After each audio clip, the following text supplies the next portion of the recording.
telling the world of the crimes that Bill and Hillary Clinton are responsible for in Haiti. Haiti was used as a cover for foreign governments to funnel kickbacks of possibly hundreds of millions of dollars through the Clinton Foundation, done in exchange for favors that Hillary was doing for them as Secretary of State. The most devastating humanitarian crisis that Hillary Clinton faced during her tenure at the State Department was the tragic earthquake in Haiti. 250,000 people were estimated to have died, and in that a natural disaster creates opportunities for rebuilding to take place, but also for self-enrichment to take place. Up to $13 billion from international relief organizations were committed. But who were the beneficiaries of this? Hillary Clinton made visits to Haiti.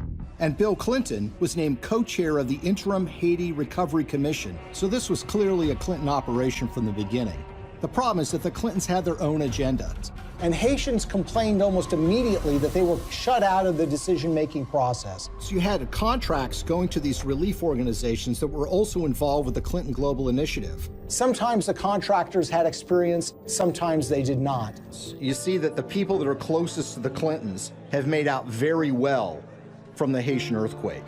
The rest of the country, the ordinary people of Haiti, not so much. An outrage there is growing over the largely failed reconstruction effort, despite the hundreds of millions of dollars in aid that has been collected and spent. And what took place, rather than rebuilding Haiti, was the self-enrichment by friends of the Clintons. There are new accusations today of pay-to-play scandals rocking the Clinton campaign, an investigation that reveals new details of a possible influence peddling in the aftermath of the 2010 earthquake in Haiti, which we all remember very well. Welcome, everybody, to a brand new hour of America's Newsroom. I'm Martha McCallum. And I'm Bill Hemmer. Good morning. The Haiti earthquake, a devastating tragedy, but also a very lucrative opportunity for companies from all over the world to grab the billions that were pledged for rebuilding. Now, according to our next report, Bill and Hillary Clinton were the gatekeepers in Haiti at the time. A Fox News special on all of this airs tonight, anchored by Bret Baier, and he joins us now. Good morning, Bret. Martha and Bill, good morning. As we told you, we've been working on this for quite some time, and this is based on this new book, Clinton Cash, by Peter Schweizer. We had the exclusive interview with him. We saw yesterday the Peter here about Kazakhstan and the uranium deal, and you've been talking about that. There are many more pieces of this puzzle that it takes a while to unwind. It spans the globe. This latest piece, as you pointed out, has to do with Haiti. January 12, 2010, Haiti suffers a devastating 7.0 earthquake. The epicenter is about 15 miles west of its most populous city, Port-au-Prince. More than 200,000 die, and over 100,000 buildings and homes are destroyed. Within 4 days, U.S. Secretary of State Hillary Clinton arrives to survey the damage. I want to assure the people of Haiti that the United States is a friend, a partner, and a supporter. 2 days later, former President Clinton was on the ground. I hope that it will be rebuilt in a much stronger and more sustainable way, and I think the Haitians want that. Bill Clinton had previously been named UN Special Envoy for Haiti. He and Hillary had close ties with the country, even honeymooning there. Hillary's State Department, working with USAID, the United States Agency for International Development, would oversee America's relief effort. The government of Haiti set up the IHRC, Interim Haiti Recovery Commission, to coordinate. Two men were named co-chairs of the IHRC Executive Committee, Haitian Prime Minister Jean-Max Bellerive and Bill Clinton himself. The idea was to not just fix things, but improve them. In an interview with Esquire, President Clinton had big plans, saying, quote, "Wouldn't it be great if they became the first wireless nation in the world? They could. I'm telling you, they really could." But it wasn't at all clear that the people of Haiti would be the big winners in the disaster relief gold rush. Anytime there's a natural disaster anywhere, there is a lot of money potentially to be made in reconstruction contracts and relief contracts, etc. Peter Schweizer is the author of the new book, Clinton Cash, where he investigates the snarl of money, politics, and personal interest that has come to characterize the Clintons' interactions around the world. Clinton Cash is published by HarperCollins, a sister company to Fox News. Shortly after the earthquake took place, U.S. ambassador in Haiti sent a cable to the State Department, the title of which was "The Gold Rush is On." And the memo was about the fact that businessmen and companies were showing up in Haiti trying to seek lucrative contracts. It was the job of the IHRC to oversee this process and to ensure no one took advantage of the situation. But what if it was part of the problem? A number of members of the IHRC actually wrote a letter expressing their concerns that they were not involved in the process, that all the decisions were being made by Clinton and Bellarive. In addition, they claimed and argued that the national priorities of Haiti were basically being totally disregarded by the decisions that were being made. As Haiti dug itself out of the rubble, many projects were initiated, often with U.S. money and a connection to the Clintons. For instance, there was the Haitian Mobile Money Initiative, where a much-needed system was created to help transfer money via cell phones. There was also a plan to raise money by exploiting Haiti's rich mineral wealth. The Haitian government announces that they're going to offer 2 so-called gold exploitation permits, the first issued in 50 years in Haiti, that would allow for the extraction and gold mining in the country. Perhaps the most celebrated project of all was Caracol Industrial Park. What is happening here in Caracol is already having ripple effects that will create jobs and opportunities far beyond this industrial park. The grand opening of Caracol was a big deal. You had Bill Clinton there, you had Hillary Clinton there, you had Donna Karan, the fashion designer, you had Ben Stiller, you had Sean Penn. Lots of people showed up to say how wonderful this facility was going to be for everybody. But as all these projects moved forward, questions were raised. The central question, the question which Schweitzer investigated, was about how so many of these deals seemed to come back at some point to the Clintons. What quickly became apparent to many people was that if you wanted a contract, if you wanted to do business in Haiti, you had to have relationships with the Clinton. That was absolutely key. The company that cleaned up on the cell phone transfers was Digicel. In the 6 months running up to September 2012, they took in more than $50 million in revenue in Haiti. Digicel is run by Irish billionaire Dennis O'Brien, who set up lucrative speeches for Bill Clinton, as well as donating millions of his own money to the Clinton Foundation. And one company that got a rare gold permit was VCS Mining, which didn't actually have much mining experience, but would soon have Hillary Clinton's brother, Tony Rodham, on its board. As for the Caracol Industrial Park, the anchor tenant is a Korean manufacturer, which supplies to major U.S. retailers, who also happen to be big Clinton supporters. And while the State Department promised 65,000 jobs, to date, only 5,000 have been delivered.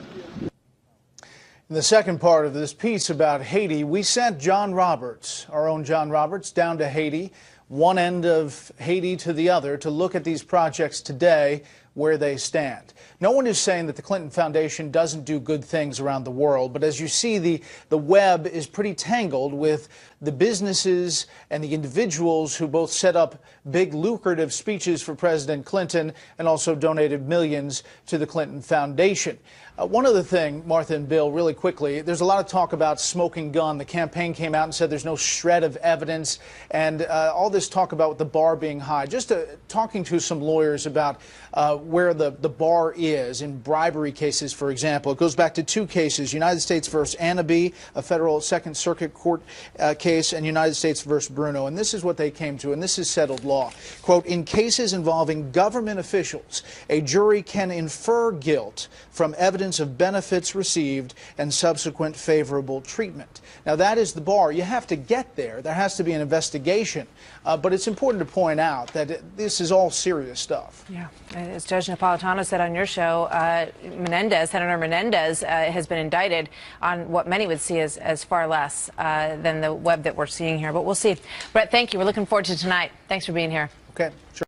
Years since the devastating earthquake that ravaged Haiti, killing more than 316,000 people, leaving at least 1 million homeless. The country's slowly begun to build, but efforts have been slow in a country that was already one of the poorest in the Western Hemisphere before the earthquake hit. Critics have faulted the efforts of international donors, including the U.S., for failing to deliver on pledges while exerting excessive control over the reconstruction process. Former President Bill Clinton has played a major role in relief efforts, serving as the UN Special Envoy to Haiti and as co-chair of the interim Haiti Recovery Commission. Through his Clinton Foundation, the former president has helped fund a number of projects in Haiti. Well, a new investigative report from The Nation magazine takes a critical look at the Clinton Foundation's first Recovery Commission project in post-earthquake Haiti, the construction of shelters in the city of Léogâne. President Clinton first announced the project in a video on his foundation's website. Many of you have expressed your interest in the progress being made in Haiti as the nation continues to recover from the earthquake.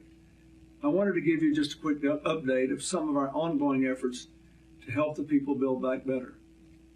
The recent cholera outbreak serves as a stark reminder of the urgency we face to address the strengthened reconstruction efforts in Haiti. After the outbreak, my foundation responded, allocating $1 million to the government so that we could move supplies down there in a hurry. In addition to the health outbreaks, the hurricane season remains a threat, especially to those still living in camps. My foundation has contributed $1 million there to the construction of emergency storm shelters in Léogâne. But according to a new expose in The Nation magazine, the shelters turned out to be a series of trailers beset with problems, including mold, shoddy construction, in one case, worrying levels of formaldehyde. The trailers are also built by the same company, Clayton Homes, that's currently being sued in the U.S. for providing formaldehyde-laced trailers to displaced residents after Hurricane Katrina. A student and teacher at a school housed in the trailers described the conditions there. The class gets so hot, kids get headaches, and we go to the teacher for him to give us painkillers.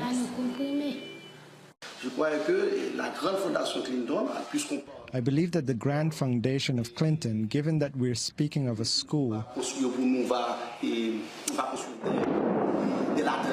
Clinton would build latrines for us so that the children can go to the toilet safely, given that we're under the iron rule of cholera. It's not finished. It's not too late. We're waiting for a lot of things from Clinton, and Clinton can do good things for Haiti. That video clip is courtesy of The Nation magazine and the Canadian Centre for Investigative Reporting. Well, for more, we're joined by the journalists who broke the story, Isabel McDonald and Isabeau Doucette. Their piece, The Shelters That Clinton Built, is in the July 11th issue of The Nation magazine, online at thenation.com. Isabeau, talk more about what you found.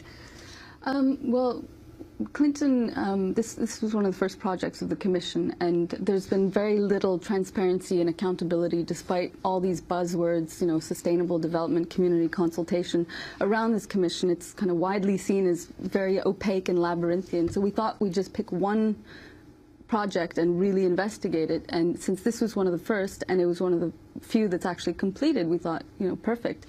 And what we found was, I mean, not only are these hurricane-proof shelters, trailers, which cannot be hurricane-proof according to, you know, U.S. standards, but, you know, they were riddled with any number of problems. They're extremely hot, they're leaking, there's mold, you know, there's visibly already starting to rot even though they're freshly installed. So we thought, given that Clinton himself was the one who coined this term, build back better, we're going to build back better Haiti.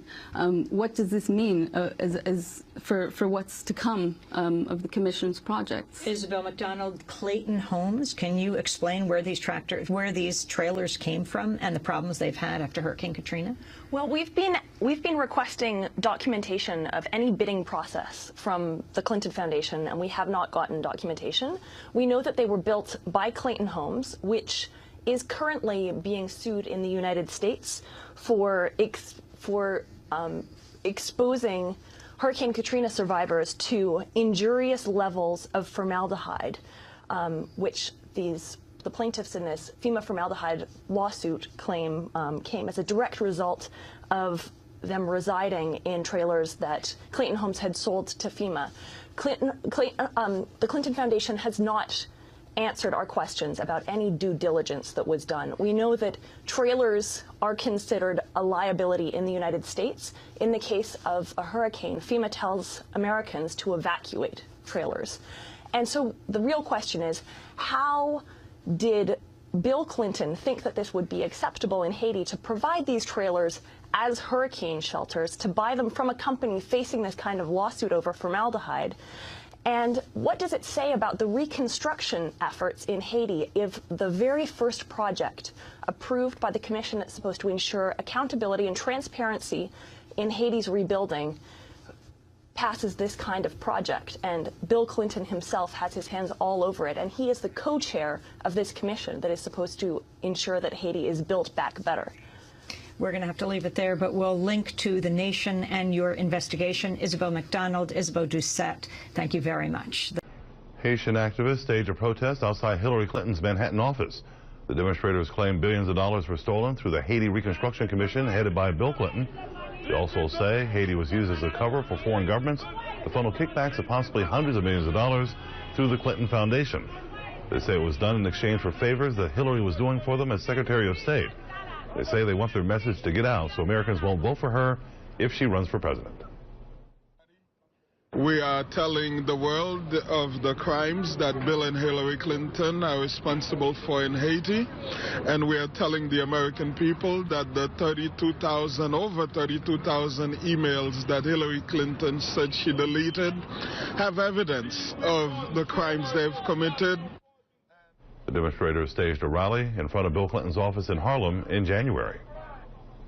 It's been more than 4 years since a magnitude 7.0 earthquake devastated Haiti, and outrage there is growing over the largely failed reconstruction effort, despite the hundreds of millions of dollars in aid that has been collected and spent by the IHRC, the Interim Haiti Recovery Commission. Now, two prominent lawyers have petitioned a Haitian court demanding an audit of the commission and its manager, former President Bill Clinton. Wall Street Journal columnist Mary Anastasia O'Grady has been following this story and has the details. So, why are Haitians so unhappy? Well, the earthquake was in January 2010, so we're 4 years into this process. They were promised a lot, and they also know that a heck of a lot of money was spent. How much? What are we talking about? Well, you know, the Inter-American Development Bank claims that over 4 years, a total of $3 billion was dispersed to be managed by the Interim Haitian Recovery Commission. And what do they have to show for it?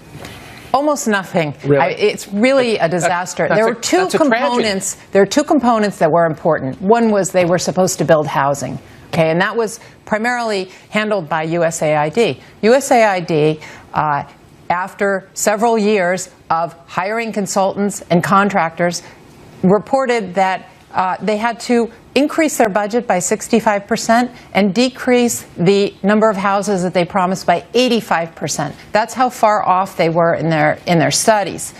They also built, supposedly, an industrial park in the north of the country, a very important industrial park, because part of what's supposed to be going on here is that Haiti would get up on its own 2 feet. Yeah, not just be a recipient of aid. Yeah, exactly. And so what do you need when you say, I'm going to open an industrial park? You need roads, you need buildings, you need water, you need electricity, you need a port.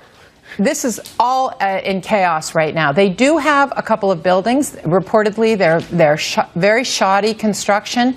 The roads are not there. The port, which they spent several years thinking about, now has been completely canceled. They can't do a port there, they found out. All right, now what role has the State Department, and obviously run at the time for 4 years by Secretary of State Hillary Clinton, played in this? The State Department was the major government agency in charge of overseeing all of this. And in 2009, remember that Bill Clinton was named the UN Special Envoy to Haiti. Sure. And from that time on, when you called the State Department and you had interests in either investment or some kind of business, you were referred to the Clinton Foundation.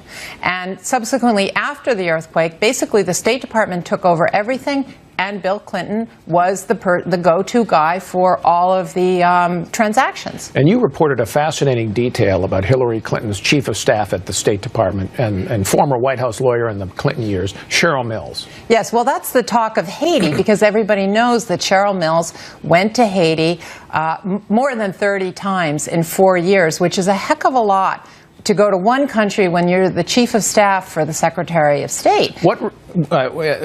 Go ahead. You finish. Well, she was basically put in charge of the industrial park in the north of the country, which is a colossal failure. What response did you get from the Clinton Foundation and Bill Clinton when you called?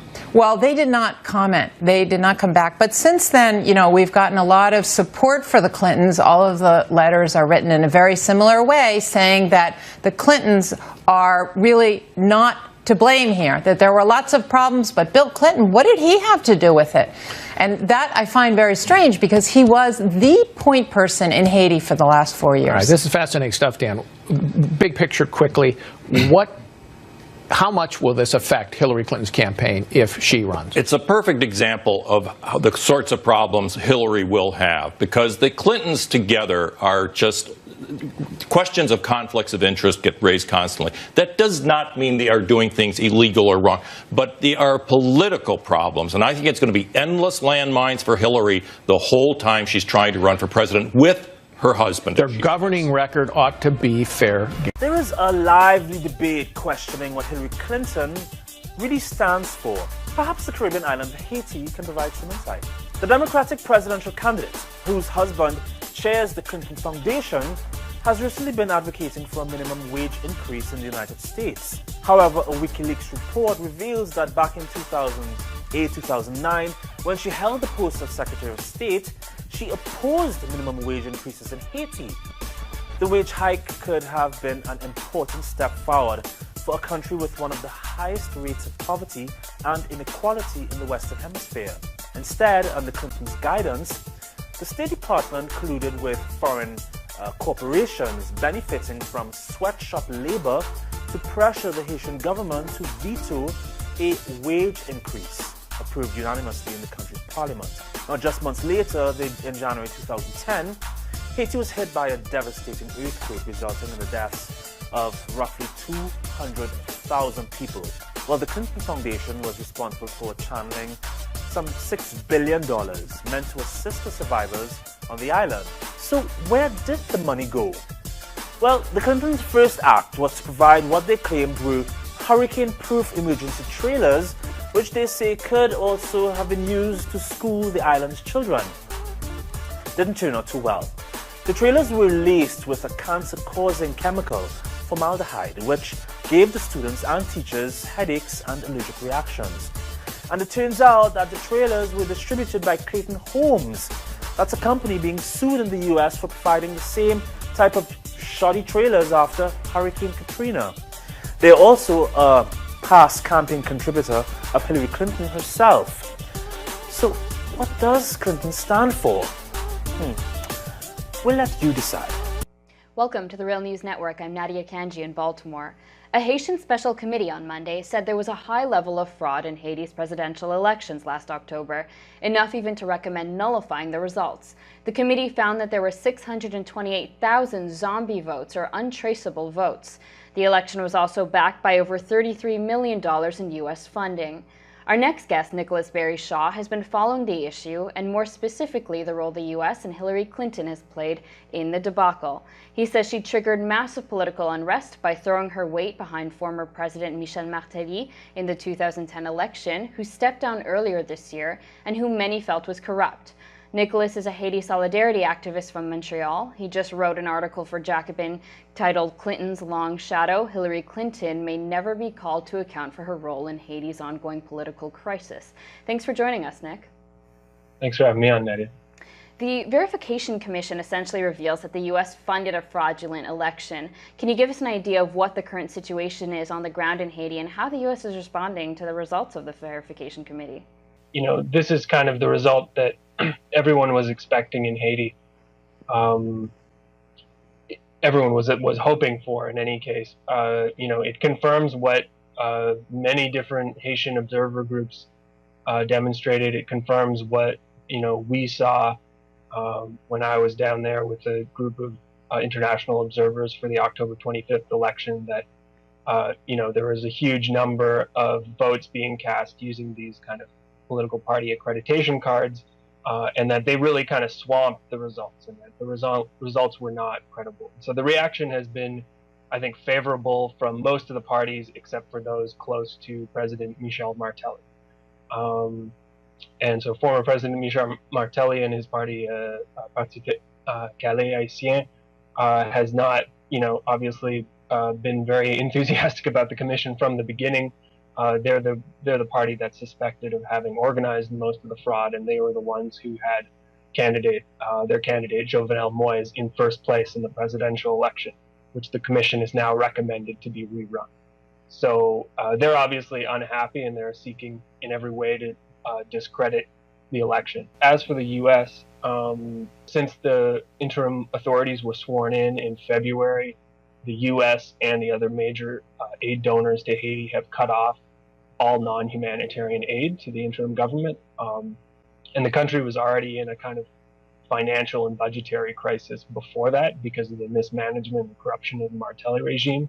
So, it's just kind of adding to the pressure on the government to solve the elections crisis quickly and in a way that will please the U.S. So this isn't over by any stretch of the imagination. Can you tell me about Clinton's role more specifically in Haiti?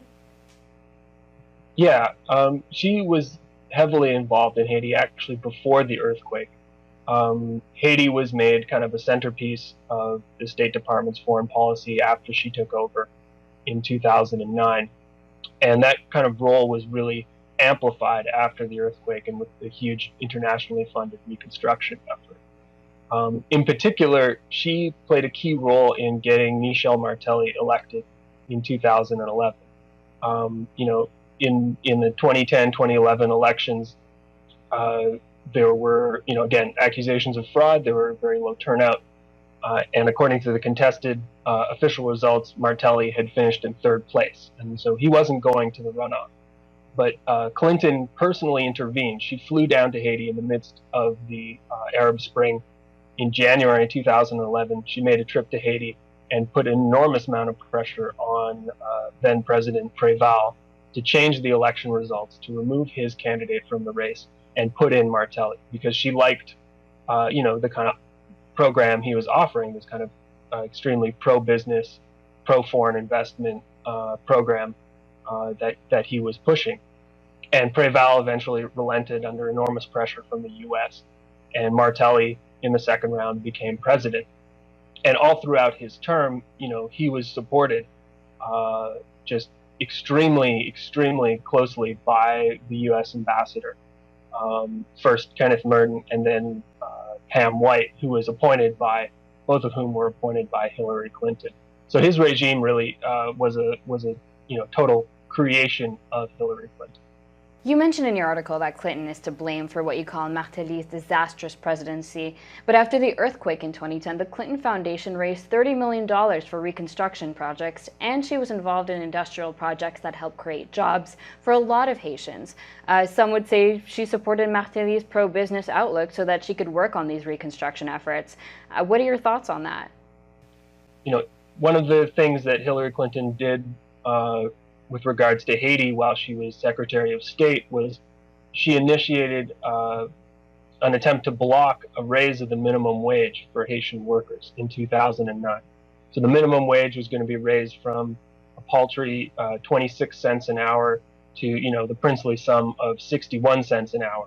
And because this didn't fit with the kind of economic development policies that Hillary Clinton at state was pushing for Haiti, she had her ambassador oppose this move. And so they teamed up with the Haitian economic elite and with foreign multinationals that were working in Haiti, Hanes Brand, Levi's, and others who had subcontracting arrangements in Haiti. And they successfully fought this minimum wage increase. And that's something Bernie Sanders during this campaign he made a short kind of press release on his website about this, but the whole issue of Hillary's experience or foreign policy experience as it manifested in Haiti really hasn't been picked up by the Sanders campaign, I think, as much as it should, because her record is really quite appalling when you look at it closely. And it's something that the Trump campaign is actually starting to do.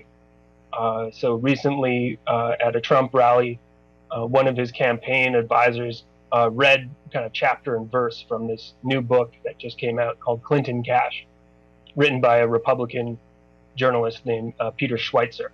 And there's a large section in that book about how people close to the Clinton family, including Hillary's own brother, Tony Rodham, have benefited from the reconstruction efforts and benefited from U.S. policy in Haiti.